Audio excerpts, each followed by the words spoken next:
कथा है भगवान शिव के उपासक बालक शिवा की।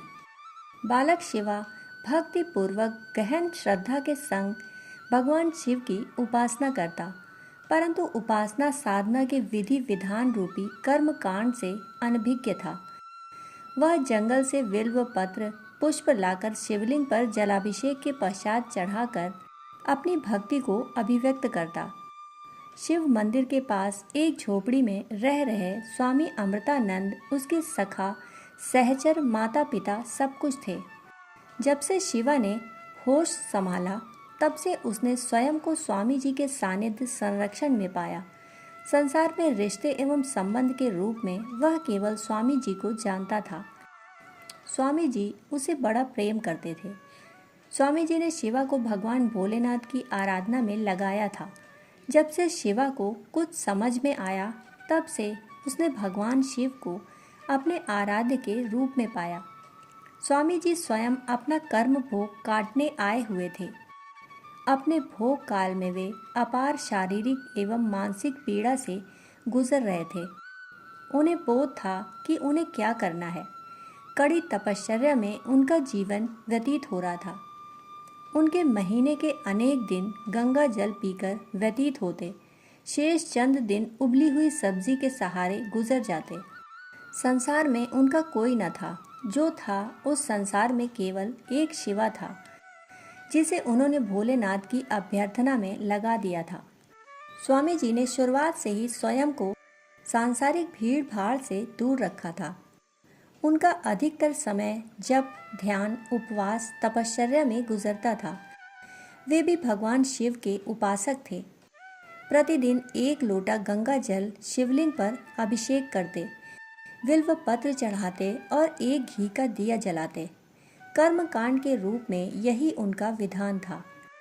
शिवा का पालन पोषण वे बड़े प्यार से करते। वे शिवा को महादेव का प्रसाद मानते।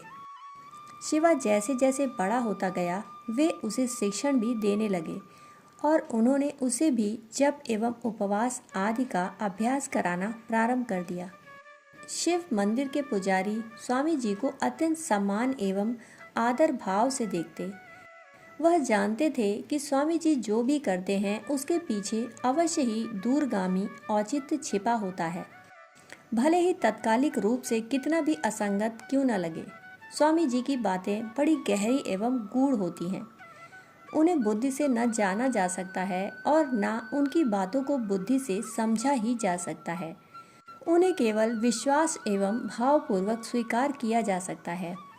एक दिन पुजारी जी ने स्वामी जी से कहा, एक जिज्ञासा है, यदि आप इसका समाधान कर दें तो मुझे बड़ी तसल्ली मिलेगी। स्वामी जी ने स्नेहासिक्त स्वर से कहा, कहें पुजारी जी, क्या बात है। पुजारी जी ने कहा, स्वामी जी, आपकी जिंदगी तो इतनी कठोर है, आप अपने साथ बालक शिवा को भी इसी के लिए तैयार कर रहे हैं। मेरी जिज्ञासा है कि जिस उम्र में बच्चे खेलते कूदते हैं उस उम्र में आपने शिवा को व्रत उपवास की इस कठोर भूमि में लाकर खड़ा कर दिया है। मैं यह बात किसी संदेह एवं संशय के लिए नहीं कह रहा हूँ, बल्कि इसके पीछे के उद्देश्य को जानना चाहता हूँ। स्वामी जी पुजारी जी की इन बातों से थोड़ा गंभीर हुए। उनकी दृष्टि आसमान की गहराई में मानो कुछ खोज रही थी, या यूँ कहें कि वे शिवा के आगत भविष्य की किसी घटना में झांक रहे थे। कुछ देर वे शांत एवं गंभीर रहे। उस गंभीरता एवं मौन से पुजारी जी घबराने लगे। उन्हें लगा कि कहीं कोई अकथनीय बात तो नहीं कह दी। स्वामी जी का मौन पुजारी जी के मन में उथल पुथल डाल रहा था। स्वामी जी जैसे ही बोलने को उद्यत हुए तो पुजारी जी की जान में जान आई। स्वामी जी ने कहा, पुजारी जी, मैं आज जो शिवा के लिए कर रहा हूँ यह आवश्यक ही नहीं अपरिहार्य भी है। आने वाले कुछ वर्षों में उसके जीवन में चित्र विचित्र घटनाएं आएंगी और उसे मरणांतक पीड़ा देंगी। इन घटनाओं की पीड़ा एवं त्रासदी को शिवा झेल नहीं पाएगा। शिवा इन कठिनाइयों का सामना कर सके इसलिए उसे व्रत उपवास आदि के द्वारा अभ्यास कराया जा रहा है। यह बात तभी पता चलती है जब दृष्टि प्रकृति से आर पार एवं चित्त के संस्कारों को स्पष्ट रूप से देख पाने की क्षमता रखती हो।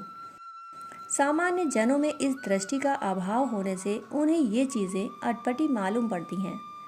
पुजारी जी का संशय जाता रहा, परंतु उनके मन में व्रत उपवास के द्वारा किन्हीं आगम घटनाओं से जूझने की इस प्रक्रिया के प्रति फिर से कई जिज्ञासाएं उत्पन्न हुईं।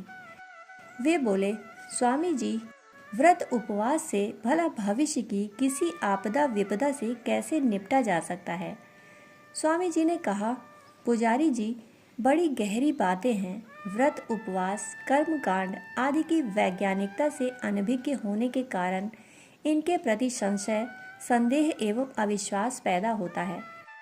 स्वामी जी कह रहे थे, दरअसल हमारा शरीर मिट्टी का एक पिंड है। यह अनियंत्रित एवं अधिक ऊर्जा को धारण नहीं कर सकता। घटनाओं के रूप में अंतरिक्ष से शरीर पर प्रहार होते हैं और पंच महाभूत से बने शरीर में सहने की क्षमता नहीं होती कि इसे झेल सके। स्वामी जी ने आगे कहा, व्रत उपवास से ऊर्जा की अतिरिक्त मात्रा मिलती है। व्रत उपवास से उत्पन्न ऊर्जा ही घटनाओं के रूप में पैदा हुई ऊर्जा का मुकाबला कर सकती है। हाँ, यह देखने वाली बात है कि कौन सा व्रत उपवास किन घटनाओं के लिए उपयुक्त एवं उपादेय है। अगर समुचित एवं उपयुक्त व्रत उपवास विधान का पता चल जाए तो आगत घटनाओं को बहुत हद तक समाप्त किया जा सकता है। शेष को लगातार व्रत उपवास के माध्यम से झेला एवं काटा जा सकता है।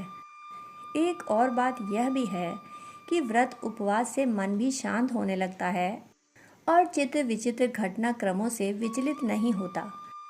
इसलिए शिवा को व्रत उपवास का अभ्यास कराया जा रहा है।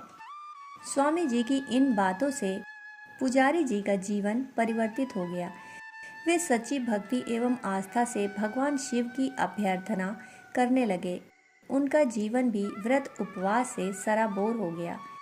वे अपने बच्चों को भी शिवा के समान संस्कार देने लगे। उन्हें समझ आ गया था कि जीवन का रहस्य क्या है।